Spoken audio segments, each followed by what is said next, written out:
예, 이제 우리 다 일어나셔서 2021년 2월 28일 사순절의 두 번째 주일 예배 찬송가 433장 들으심으로 시작하도록 하겠습니다.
성부와 성자와 성령의 이름으로 아멘. 우리가 죄 없다고 하면 이는 자신을 속이는 것이요 진리가 우리 안에 있지 않기 때문입니다. 그러나 우리가 우리 죄를 고백하면 신실하시고 의로우신 하나님께서 우리들의 죄를 용서하시고 모든 불의에서 깨끗하게 해 주실 것입니다. 이제 묵도하면서 지난 한 주간을 돌이키며 참회의 기도를 드리도록 하겠습니다.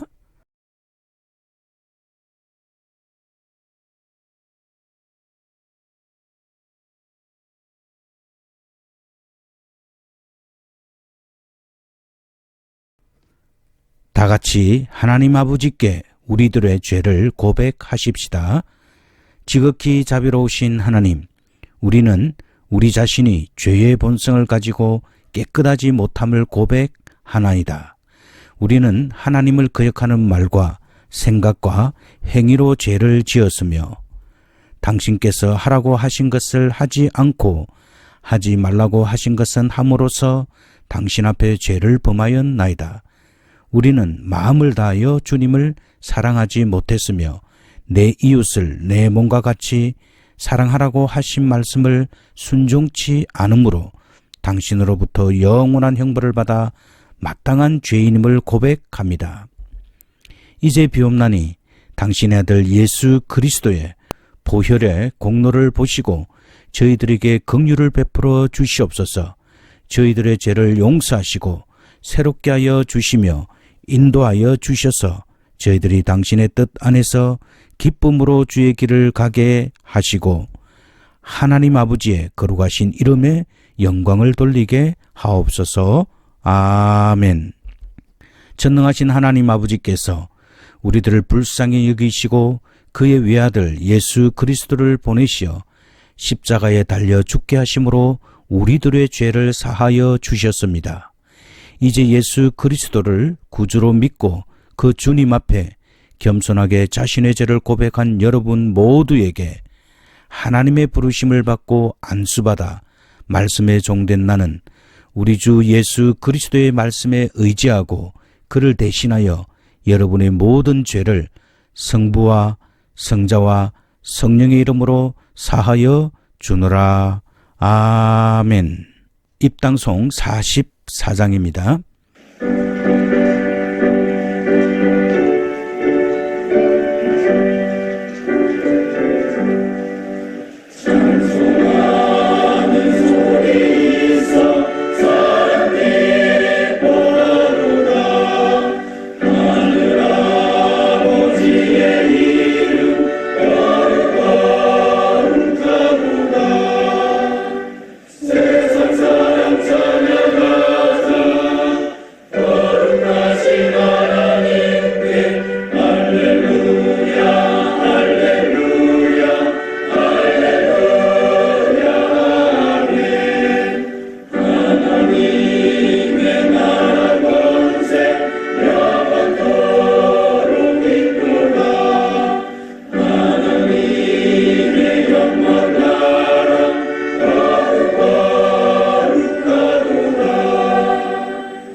평화 안에서 주님께 기도하십시다. 주여 우리에게 긍휼을 베풀어 주소서. 위로부터 오는 평화와 우리들의 구원을 위하여 주님께 기도하십시다. 주여 우리에게 긍휼을 베풀어 주소서. 세계와 저국의 평화, 미국과 우리들의 이웃, 그리고 하나님의 교회의 안녕과 모두가 하나됨을 위하여 주님께 기도하십시다. 주여 우리에게 긍휼을 베풀어 주소서. 오늘 사순절의 두 번째 주일에 성삼위일체 하나님의 이름으로 모여 하나님께 예배하며 경배를 드리는 우리 교회의 성도들과 온 세계 하나님의 백성들을 위해 주님께 기도하십시다. 주여 우리에게 긍휼을 베풀어 주소서. 은혜로우신 주님, 우리를 도우시고 구원하시며 위로하시고 보호하시옵소서. 아멘. 성시교독 시편 22편 23절에서 31절입니다. 여호와를 두려워하는 너희여, 그를 찬송할지어다. 야곱의 모든 자손이여, 그에게 영광을 돌릴지어다. 너희 이스라엘 모든 자손들이여, 그를 경외할지어다. 그는 공고한 자의 공고를 멸시하거나 싫어하지 아니하시며 그 얼굴을 저에게서 숨기지 아니하시고 부르짖을 때에 들으셨도다. 대회 중에 나의 찬송은 주께로서 온 것이니 주를 경외하는 자 앞에서 나의 소원을 갚으리이다. 겸손한 자는 먹고 배부를 것이며 여호와를 찾는 자는 그를 찬송할 것이라. 너희 마음은 영원히 살지어다. 땅의 모든 끝이 여호와를 기억하고 돌아오며 열방의 모든 족속이 주의 앞에 경배하리니 나라는 여호와의 것이요 여호와는 열방의 주제심이로다. 세상의 모든 풍비한 자가 먹고 경배할 것이요 진토에 내려가는 자 곧 자기 영혼을 살리지 못할 자도 다 그 앞에 절하리로다. 후손이 그를 봉사할 것이요 대대에 주를 전할 것이며 와서 그의 공의를 장차 날 백성에게 전하며 주께서 이를 행하셨다 할 것이로다. 아멘. 영광송 3장입니다.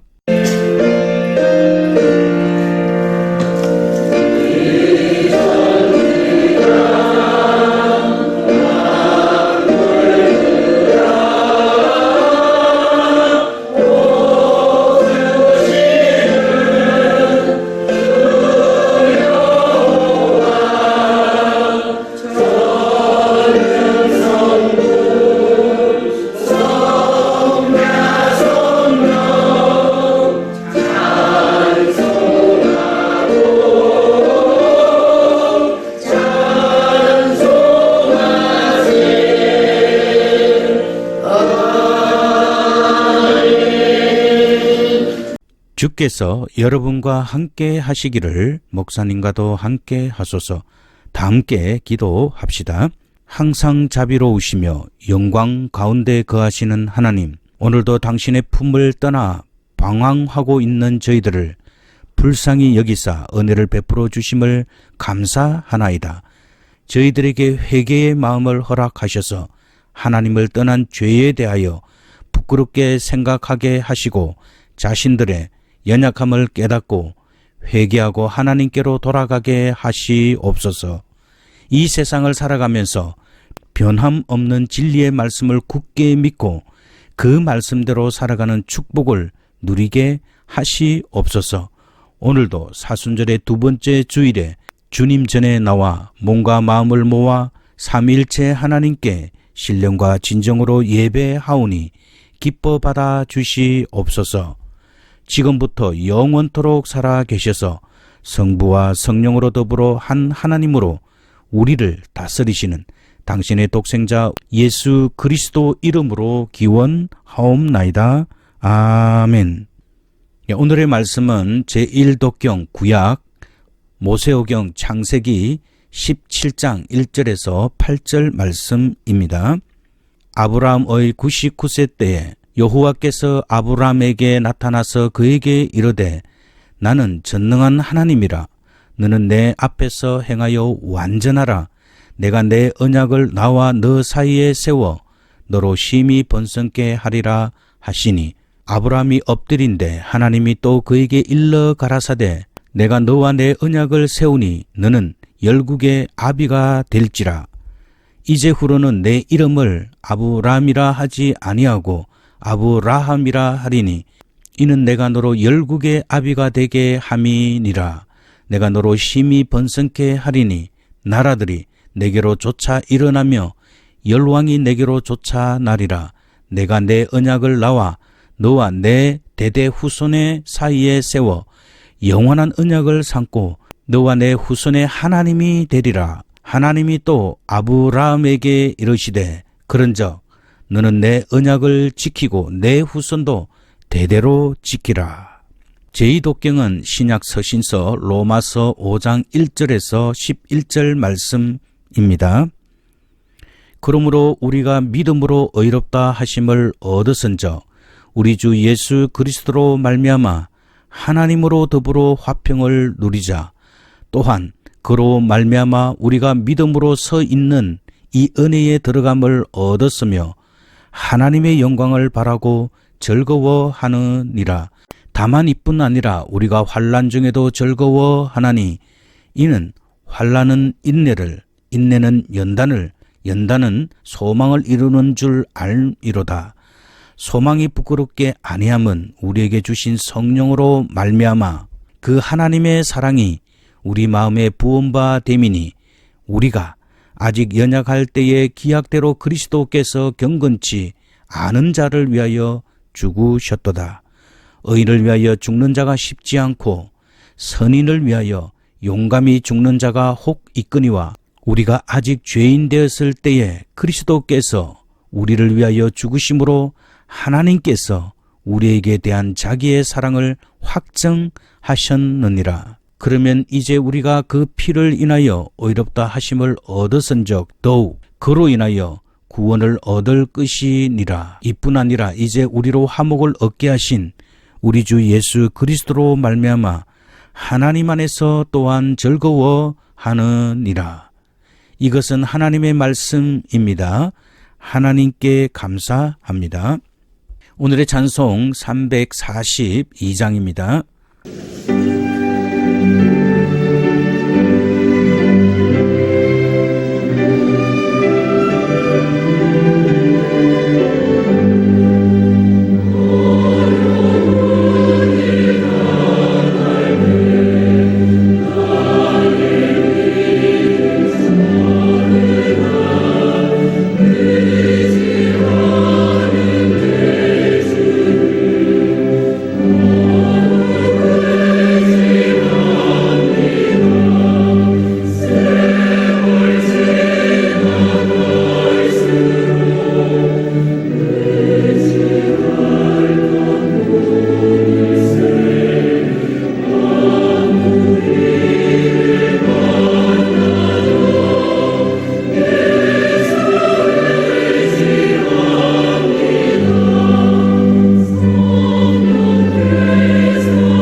우리를 위해서 임재혜 전도사님께서 기도해 주시겠습니다.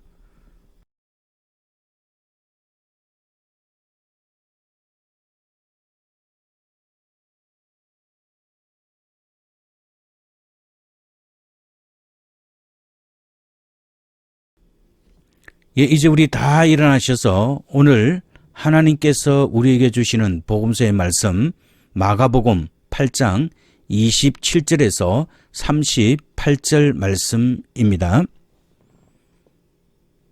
예수와 제자들이 가이사라 빌립보 여러 마을로 나가실새 노중에서 제자들에게 물어 가라사대 사람들이 나를 누구라고 하느냐 여자와 가로되 세례 요한이라 하고 더러는 엘리야 더러는 선지자 중 하나라 하나이다.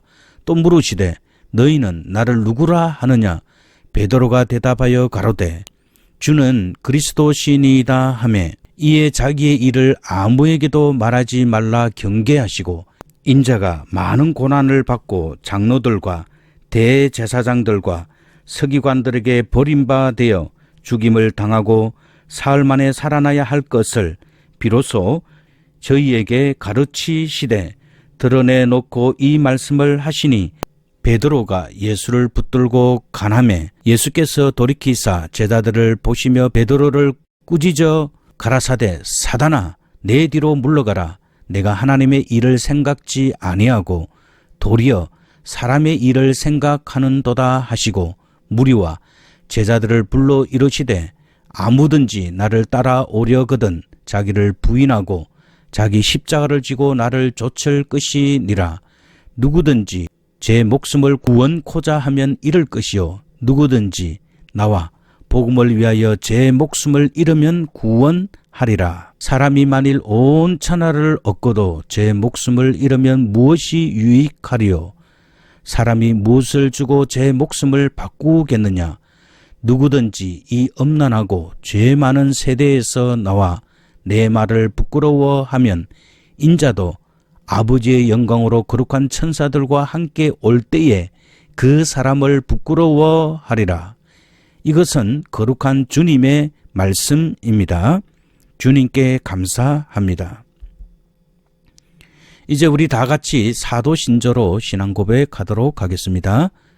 전능하사 천지를 만드신 하나님 아버지를 내가 믿사오며 그 외아들 우리 주 예수 그리스도를 믿사오니 이는 성령으로 잉태하사 동정녀 마리아에게 나시고 본디오 빌라도에게 고난을 받으사 십자가에 못 박혀 죽으시고 장사되어 엄부에 내려가셨다가 사흘 만에 죽은 자 가운데서 다시 살아나시며 하늘에 오르사 전능하신 하나님 우편에 앉아 계시다가 저리로서 산자와 죽은 자를 심판하러 오시리라.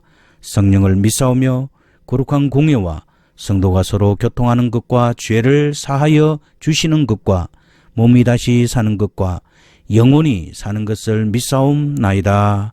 아멘. 오늘의 찬양 184장 찬양대 찬양하도록 하겠습니다.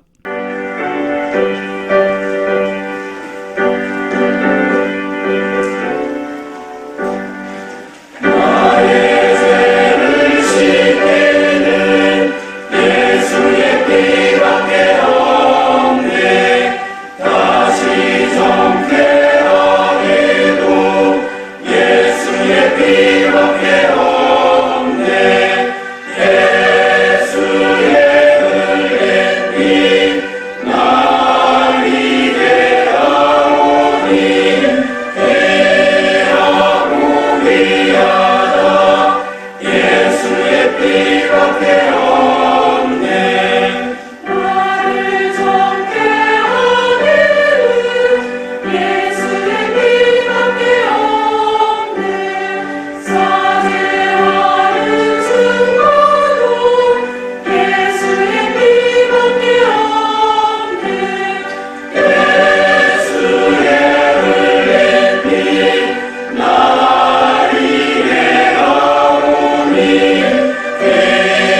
예수님이 누구신가? 라는 질문에 대한 대답은 기독교 신앙에서 핵심 중의 핵심입니다.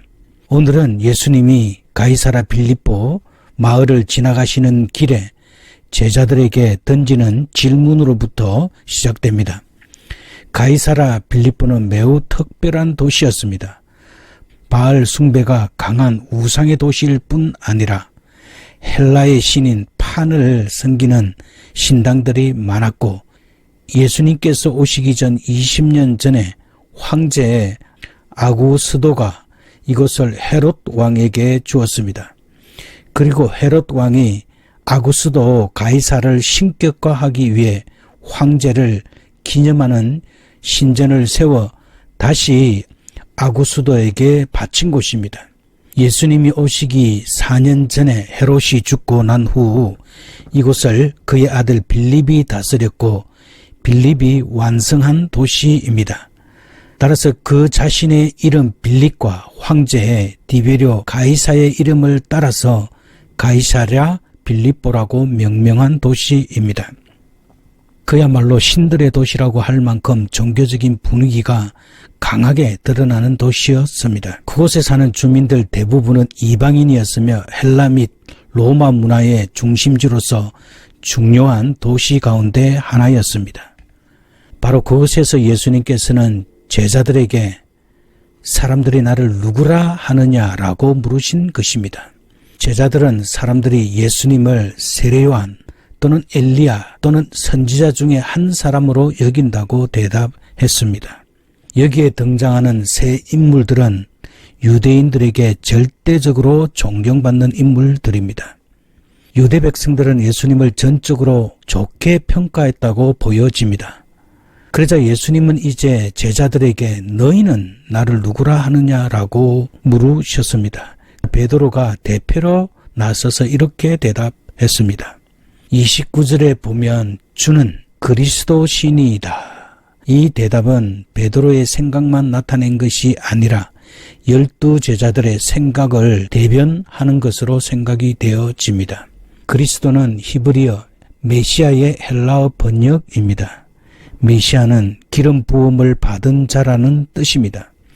이 말은 하나님에 의해 선택받은 자, 하나님을 위해 위탁받은 일을 완수하기 위해 하나님께서 능력을 부여받은 자라는 의미가 담겨져 있습니다. 그런데 구약시대 말기에는 그 의미가 그의 백성을 구원하고 의로운 왕국을 건설하기 위해 하나님에 의해 기름 부음을 받고 능력을 부여받은 왕을 가리키는 말이 되었습니다.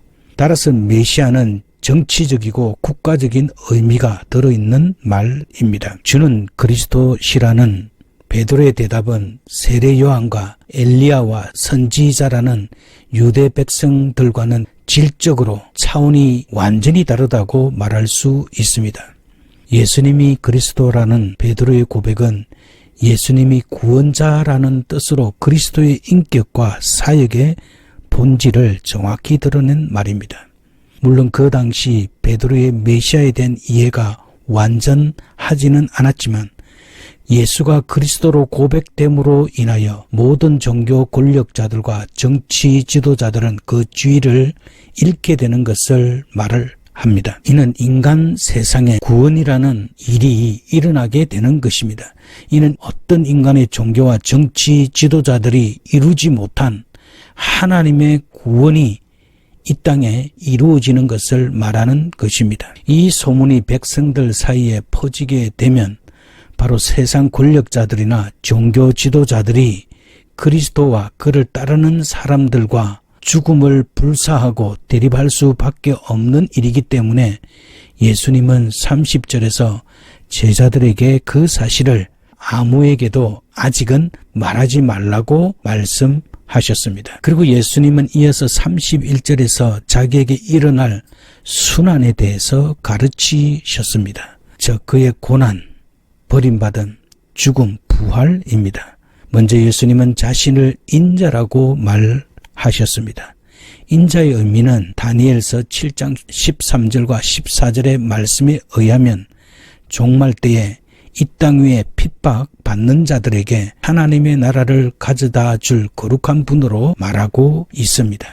그런데 예수님이 장로들과 대제사장들과 서기관들에게 죽으신다는 이 사실을 제자들은 이해할 수 없었고 받아들일 수도 없었습니다. 바로 예수님을 그리스도라고 고백한 베드로가 다시 나서서 그런 일이 예수님에게 일어나면 안 된다고 말렸습니다. 이는 베드로가 예수님을 비난하고 꾸짖고 책망하는 것입니다. 그런데 베드로의 말은 맞는 말입니다. 자신이 생각하고 믿고 따르던 예수님을 메시아란 힘의 상징이었기 때문에 예수님을 사랑하는 순수한 마음으로 말한 것입니다. 즉 당신이 그리스도인데 고난과 죽음이라니 말도 되지 않습니다. 오히려 당신은 영광을 받아야 합니다. 라는 뜻입니다. 그런데 예수님은 베드로를 크게 꾸짖었습니다. 33절에 보면 사단아 내 뒤로 물러가라. 내가 하나님의 일을 생각하지 아니하고 도리어 사람의 일을 생각하는도다 라고 말하였습니다. 베드로의 말에 예수님은 적극적이고 단호하게 그리고 힘있게 말씀하셨습니다. 사단아 라고 말을 하는데 사단은 하나님에게 대적하는 세력을 가리킵니다. 예수님은 그의 공생애를 시작하기 전 마귀에게 시험을 받으셨는데 세 번째 시험을 보면 마귀가 온 천하 만국을 보여주면서 내가 내게 엎드려 경배하면 이 모든 것을 다 주겠노라고 유혹하였습니다. 그럴 때 예수님은 사단아 물러가라 라고 단호하게 말씀하셔서 마귀의 유혹을 물리쳤습니다. 예수님은 지금 십자가를 앞두고 있는데 베드로를 통하여서 마귀의 시험으로 생각하시고 단호하게 말씀하고 계시는 것입니다. 인간의 본성으로 생각해 보면 십자가의 형벌은 참으로 잔인한 것입니다. 그러나 바로 그 십자가를 통하여 하나님의 능력과 지혜가 나타나며 그리스도의 구속 사역이 이루어지므로 예수님께서는 필연적으로 겪으셔야 하는 일이었습니다. 예수님에게 고난과 죽음이 닥치면 안 된다는 베드로의 말이 왜 하나님의 일이 아니라 사람의 일일까 우리는 생각해 보아야 합니다. 여기서 우리가 알아야 할 것은 예수님의 고난과 죽음은 하나님의 일이라는 것입니다. 그것은 사람의 생각으로 판단할 수 없는 하나님의 일인 것입니다. 유대인들은 그리스도 메시아는 승리자이어야만 했습니다. 이런 메시아 사상에는 버림을 받고 고난과 죽음이 있을 수 없습니다. 베드로는 이런 생각으로 하나님이 작정하신 예수님의 죽음을 반대했기 때문입니다. 이런 형태는 선한 의도라고 하더라도 하나님의 일이 될 수가 없습니다. 하나님의 일은 예수님을 통하여 사람을 구원하는 일입니다. 그리고 예수님은 베드로를 책망하신 뒤에 무리들과 제자들에게 다시 말씀을 계속하셨습니다. 아무든지 나를 따라오려거든 자기를 부인하고 자기 십자가를 지고 좇을 것이니라고 말씀하십니다. 이 말씀은 예수님을 따르는 참 제자가 걸어가야 할 길을 일목요연하게 잘 설명해 주는 말씀입니다. 이 말씀은 그 당시 제자들뿐 아니라 모든 시대에 예수님을 따르는 사람들에게 주시는 말씀입니다. 마치 험한 산에 오르는 사람을 따라가면서 정장을 입고 높은 구두를 신고 따라갈 수는 없듯이 참 제자의 길이란 자신을 부인하는 것이라고 말씀하고 계십니다. 자신을 부인하는 것이 무엇입니까? 이것은 자신의 욕망을 억제하라는 것이 아니라 자기 자신을 완전히 포기하라는 뜻입니다. 이제까지 삶의 원칙을 근본적으로 뒤바꾸는 것을 의미합니다. 바울은 예수 그리스도를 얻기 위해 모든 것을 배설물로 여겼다고 고백하였습니다. 즉 자신을 부인하는 삶이란 삶의 중심이 자신에게 있는 것이 아니라 하나님을 마음 중심에 모시고 살아가는 것을 말합니다. 두 번째로는 자기 십자가를 지는 것입니다. 십자가란 그리스도를 믿기 때문에 당하게 되는 핍박과 순교 또는 온갖 고통과 슬픔과 환난을 기꺼이 그리고 확고하게 감수하는 것을 말합니다. 사도행전 4장에 보면 복음을 전하는 베드로와 요한에게 예수의 이름으로 아무 사람에게 말하지도 가르치지도 말라고 말하게 됩니다. 복음을 전하다가 핍박을 받게 되었다는 것입니다. 그러자 그들은 하나님 앞에서 너희 말을 듣는 것이 하나님 말씀 듣는 것보다 옳은가 판단하라. 우리는 보고 들은 것을 말하지 아니할 수 없다고 담대히 말합니다. 하나님 앞에서 세상 어떤 핍박과 유혹 가운데서도 자신의 신앙을 지키는 것이 바로 자신의 십자가를 지는 것입니다. 그리고 세 번째로는 계속적으로 주님을 따르는 것을 말합니다. 이것은 단지 주님의 가르침과 명령을 지키고 구원의 고백을 넘어서 주님의 생각과 행동을 닮아가는 삶을 의미합니다. 에베소서 4장 13절에 보면 우리는 하나님의 아들을 아는 일에 하나가 되어 온전한 사람을 이루어 그리스도의 장성한 분량에 충만한 데까지 이르도록 하라고 말하고 있습니다. 따라서 영적인 성장과 함께 온전한 사람을 이루면서 주님을 따르는 것을 의미합니다. 여기서 온전한이라는 의미는 이웃을 내 몸과 같이 사랑하라는 주님의 계명을 지키며 말로 죄를 범치 않는 성숙한 사람을 말합니다. 뒤에 이어지는 장성한이라는 말은 완전히 키가 자란 성인으로 하나님의 일과 육신의 일에 분별력이 있는 것을 말합니다. 주님을 따르는 일은 바로 그를 믿으며 그 발자취를 따르며 구원의 은혜에 감사하고 주가 명령하신 대로 행하며 영적인 성장과 함께 영적인 완성형 인간으로 나아가는 성화의 전 과정을 말씀합니다. 그리고 35절에서는 목숨을 구원하기 위해서는 나와 복음을 위해 제 목숨을 잃으면 구원하리라고 말씀하시면서 36절에서 세상의 모든 것을 소유해도 자기 목숨을 잃으면 아무 소용이 없다고 말씀하셨습니다.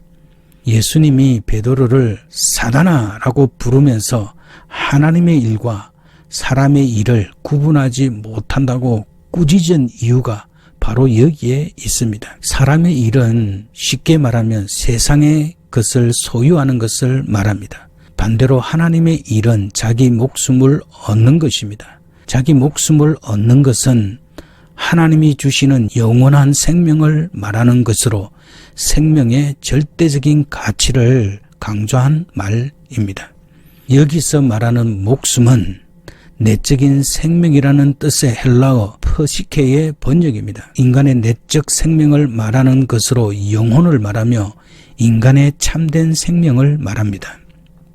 이 목숨은 죽음에 의해서도 소멸되지 않는 생명을 말합니다.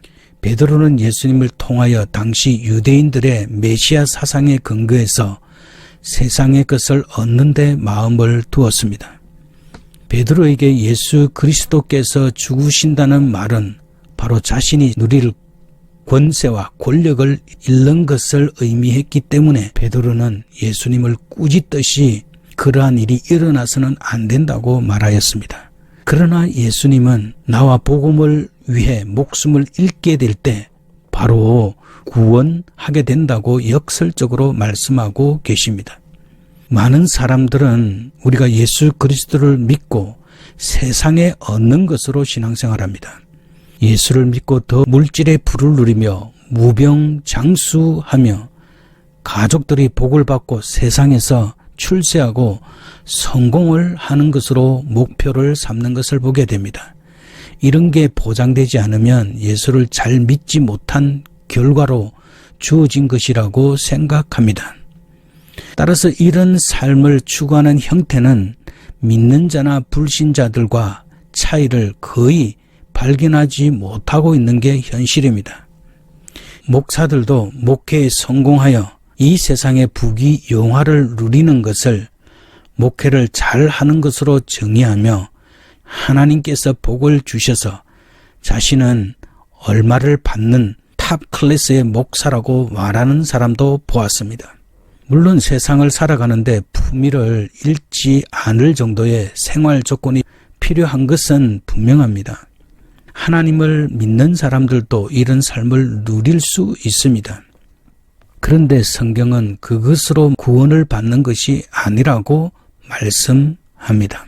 이것은 정말 중요한 말이고 아무리 강조해도 지나치지 않습니다. 마태복음 6장 31절에서 무엇을 먹고 마시고 입을까 염려하지 말라. 이런 것들은 하나님을 믿지 않는 이방인들이 구하는 삶의 태도라고 말씀하셨습니다. 왜냐하면 천하에 있는 모든 것으로도 하나님의 영원한 생명은 살 수 없기 때문입니다. 우리는 참된 제자의 길을 걸어가는 사람입니다. 오늘 예수님은 그런 우리에게 주 예수 그리스도와 복음을 위해 목숨을 잃어야 한다고 말씀합니다. 이 말씀을 쉽게 풀어 설명하면 육신의 생명을 위하여, 즉 세상 것을 얻기 위해 예수님을 부인하느냐 아니면 예수를 그리스도로 시인하느냐 하는 양자를 선택할 상황에서 그리스도를 고백하는 것은 목숨을 얻는 일로, 그리고 부인하는 것은 목숨을 잃는 것으로 말씀하고 있습니다. 성경이 말하는 내적인 영원한 생명은 하나님에 의해서만 우리에게 주어지게 됩니다. 사람이 그 어떤 조건이나 방식 또는 행위를 이룬다고 그것을 성취할 수는 없습니다. 이것이 바로 죄인된 인간의 운명입니다. 죄인인 인간은 스스로 어떤 행위로도 자기를 완성할 수 없습니다. 과학이 발달하게 되면 인간의 수명도 늘어나게 될 것입니다. 그러나 그것은 하나님이 주신 생명의 능력이 아니라는 것입니다. 세상을 창조하시고 생명을 주신 하나님만 생명을 생명되게 할 수 있습니다. 창조주이신 하나님만이 우리에게 은혜로 값없이 선물로 영원한 생명을 주십니다. 따라서 목숨을 얻는다는 것은 세상에서 얻은 어떤 것으로 얻을 수 있는 것이 아니고 생명의 주인이신 하나님을 완전히 믿고 의지하는 것입니다. 따라서 예수 그리스도의 구원을 통하여 하나님 안에 거하는 그것이 바로 구원입니다. 예수님은 마지막으로 이렇게 말씀하셨습니다. 누구든지 이 엄난하고 죄 많은 세대에서 나와 내 말을 부끄러워하면 인자도 아버지의 영광으로 거룩한 천사들과 함께 올 때 그 사람을 부끄러워하리라. 호세아서 2장 2절에 보면 이스라엘이 여호와 하나님을 떠나 이방 우상들에게 제사를 드리는 것을 남편을 떠나 다른 남자들과 매춘하는 간음한 여인의 행위와 같은 것이라고 말씀합니다. 하나님은 이러한 간음을 엄중하게 다스리실 것이나 그 목적은 간음한 여자를 완전히 파멸시키는 데 있는 것이 아니라 회개시키는 데 있었습니다. 예수님은 지금 하나님을 떠나 살고 있는 시대를 엄난하고 죄 많은 세대로 말씀하십니다. 그리고 야고보서 4장 4절은 간음하는 자들을 믿음이 없는 자들 또는 세상과 벗된 자들로 말하고 있습니다. 그런데 오늘 주님은 하나님을 떠나 엄난하고 죄 많은 세대에 살아가지만 자신의 말을 부끄러워하지 말라고 말씀합니다. 다시 말하면 우리가 예수 그리스도를 모독하고 교회를 업신 여기는 시대에 살아가는데 참된 제자는 종말에 천사들과 함께 임할 심판이 있을 때 부끄러움을 당하지 않기 위해 죽음을 각오한 용기와 믿음으로써 예수 그리스도를 따르는 길을 따라오라고 말씀하고 계십니다. 주님은 마지막 날 어떤 사람을 부끄러워한다고 말씀하고 계십니까? 예수님의 말씀을 부끄러워한 사람입니다. 이 말씀에 있는 나와 내 말은 본문에 나오는 예수님께서 살고 죽으셨던 방식과 제자들에게 말씀해 주셨던 자기를 부인하고 자기 십자가를 지고 목숨을 내어주는 방식으로 살아가야 한다는 말씀을 말합니다. 즉 예수님께서 사셨던 삶의 방법을 부끄러워하는 것, 즉 사람의 일을 성취하기 위해 그리스도를 부인하며 살아가면 마지막 날 주님께서도 우리를 부끄럽게 하신다고 말씀하십니다. 이것은 인간이 경험할 수 있는 가장 비극적인 인생의 결말이 될 것입니다. 우리가 예수님을 어떻게 믿고 따를 것이냐에 따라 우리 신앙의 모습을 결정합니다. 예수님은 이 세상을 만드신 창조주이시고 만왕의 왕이시지만 예수님은 이 땅에 오셔서 왕으로 군림하시거나 세상에 힘을 휘두르지 않으셨습니다. 예수님은 우리를 위해서 자신의 삶을 고난과 버림받음과 죽음과 부활을 통해 우리에게 영원한 새 생명을 주셨습니다. 그리고 예수님은 천사들과 함께 영광스러운 온 우주의 심판자로 다시 오실 것입니다. 이것이 예수님께서 메시아 즉 그리스도라는 말의 진짜 의미입니다. 그래서 참된 제자들인 우리는 날마다 자기를 부인하며 자기 십자가를 지고 걸어갈 수 있습니다. 우리가 하나님께 예수님의 삶을 닮아 세상 가운데서 주님과 그의 말을 당당하게 시인한다면 우리에게 예수님께서 영광을 주실 것입니다. 따라서 예수님과 예수님의 말을 부끄러워하지 말고 참 그분의 제자로서 그분을 닮아가는 삶을 살며 그분의 말씀에 순종하는 삶을 살아야 합니다. 믿음의 눈으로 십자가를 바라보고 주님께서 말씀해 주신 누구든지 자기 목숨을 구원코자 하면 잃을 것이요 누구든지 나와 복음을 위하여 자기 목숨을 잃으면 구원하리라는 말씀 위에 우리의 삶이 놓여져 있어야 합니다. 주님께서 우리에게 나와 복음을 위해 목숨을 내어주는 방식으로 살아가라고 말씀하시는 것은 우리의 고귀하고 가치 있는 생명을 빼앗으려는 것이나 희생을 강요하는 것이 아닙니다. 주님의 십자가와 부활을 통해 이루신 그 영원한 생명을 우리에게 주시기 위함입니다. 부활의 영광을 우리들에게 나누어 주고 싶은데 그러려면 그 방법밖에 없기 때문에 우리에게 그렇게 하라고 말씀하시는 것입니다. 왜냐하면 온 천하의 것으로도 영원한 생명은 살 수 없기 때문입니다. 우리 모두가 하나님이 주시는 이런 영원한 생명을 누리는 복된 성도들이 되시길 주님의 이름으로 축원합니다. 기도하도록 하겠습니다. 주님은 오늘도 가이사라 빌립보에서 제자들에게 너희는 나를 누구라고 하느냐 물으셨던 그 질문을 오늘 우리에게 하고 계십니다.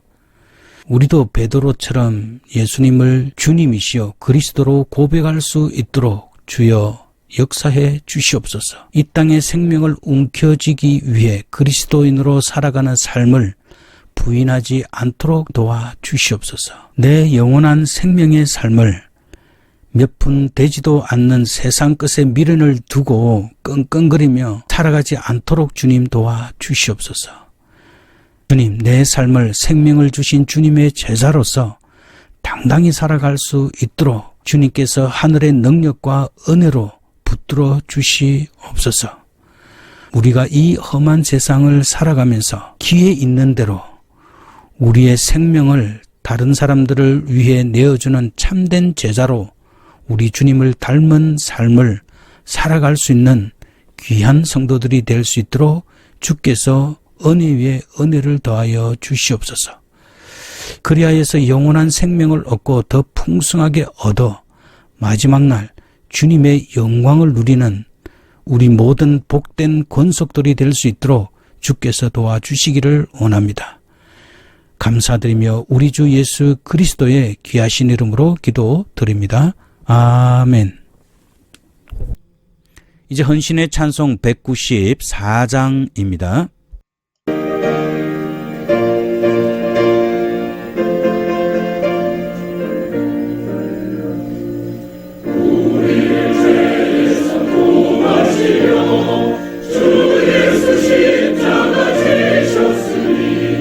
기쁨의 부르세 할렐루야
기도하도록 하겠습니다. 여호와는 내게 복을 주시고 너를 지키시기를 원하며 여호와는 그 얼굴로 내게 비치사 은혜 베푸시기를 원하며 여호와는 그 얼굴을 내게로 향하여 드사 평강 주시기를 원하노라. 아멘. 찬송하세